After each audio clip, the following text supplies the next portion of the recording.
જમ્મુ કાશ્મીરમાં છેલ્લા કેટલાય દિવસોથી સતત બરફવર્ષા થઈ રહી છે ત્યારે હવે લાંબી રાહ બાદ શોપિયા જિલ્લામાં પણ આખરે બરફવર્ષા થઈ ચૂકી છે।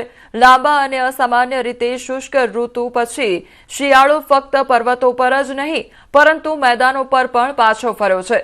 લોકો માટે ખૂબ જ જરૂરી રાહત, આનંદ અને નવી શરૂઆતનો અહેસાસ છે। જે આ ક્ષણની આતુરતાથી રાહ જોઈ રહ્યા હતા, હવે તે ક્ષણ આવી ચૂકી છે અને બરફવર્ષા જોવા મળી રહી છે। शोपियान के बालाई इलाकों के साथ साथ मैदानी इलाकों में भी बर्फबारी शुरू हो चुकी है। क्योंकि लगातार ड्राई स्पेल होने की वजह से कई तरह की बीमारियां फूटी थी और इस इंतज़ार में लोग थे। हालांकि जिस तरह इंतज़ार किसी खास मेहमान का होता था, उसी तरह अब की बार बर्फ़ का इंतज़ार है लोगों को। फिलहाल ये बर्फ़ कितना ज़रूरी है, क्योंकि जितना बर्फ़ चिले कलान में पड़ेगा वही बर्फ़ फिर कारामद साबित हो सकता है, क्योंकि ये बर्फ़ कई महीनों तक जम जाता है और फिर नदी नालों के जरिए तमाम बागात और ज़मीन को सैराब करता है। और ख़ासकर ये किसानों और बागबानों के लिए खुशाइंद बात है, क्योंकि इस बर्फबारी का बहुत इंतज़ार था।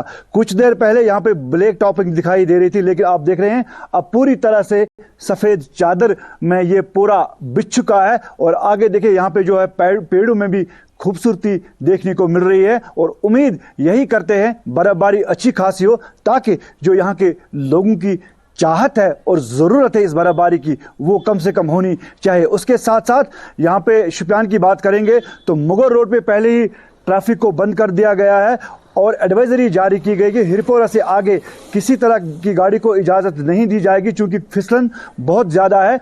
यहाँ गाड़ियों का चलना अब मुसीबत से कम नहीं होगा।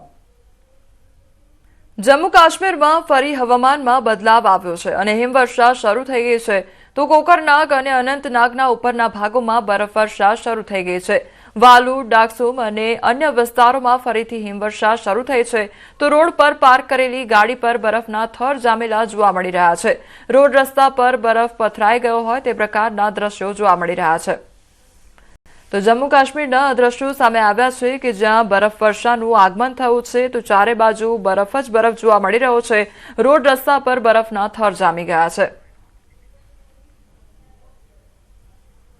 હવામાન વિભાગની આગાહી બાદ કાશ્મીરના પહેલગામના આરુ ઘાટીમાં બરફવર્ષા શરૂ થઈ ગઈ છે।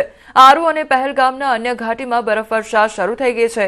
રાત્રે શરૂ થયેલ બરફવર્ષા બાદ રોડ પર બરફના થર જામી ગયા, તો બરફવર્ષા વચ્ચે લોકો કડકડતી ઠંડીનો સામનો કરતા નજરે પડ્યા છે। તો પ્રવાસીઓનો પણ ઘસારો જોવા મળ્યો છે, તો બીજી તરફ બરફવર્ષા જોવા મળતા લોકો પણ જોવા મળ્યા હતા।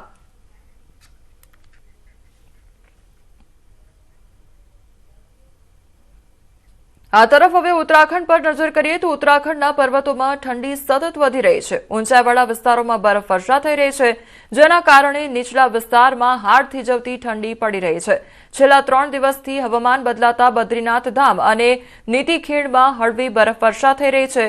પ્રવાસીઓ પણ સતત નીતિખીણમાં સ્થિત ટીમરસેન પહોંચી રહ્યા છે। એટલી હદે ઠંડુ વાતાવરણ છે કે અહીંના તમામ કુદરતી ધોધ પણ થીજી ગયા છે।